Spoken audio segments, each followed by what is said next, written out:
ондой адам жашайт экен. Бирок бул жагын караңыздар, ушу курулуш компания өзүнүн баягы милдетин аткарбагандыктан мынакей бул жерде курулуш мусорлору дагы курулуш таштандылары толуп кеткен. Курулуш аягына чыккан эмес. Бул жактан байкабай кечинде чыккан адамга өтө опурталдуу, бияка кулап кырсыкта болгон фактылар катталган экен. Просто по-хамски. Вообще никакой информации не дает. Эспе? Офис жабылып кеткен, жабылып алыштыбы бекитип.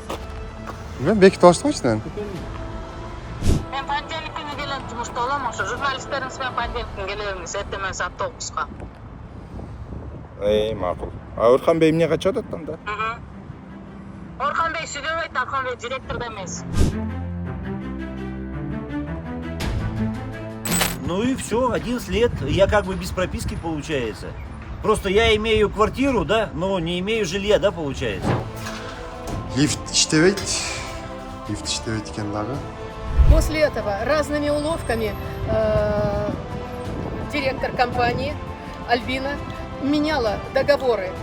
Мы просто дольщики, мы обманулись. Вот и вся наша вина. Сейчас идет 10-й год, деньги уплачены, мы не знаем, когда дом будет сдан в эксплуатацию. Мы не знаем, к кому больше обратиться. Единственная надежда наша – это вот вы, наш уважаемый президент Садырбек Нурлыбекжевич.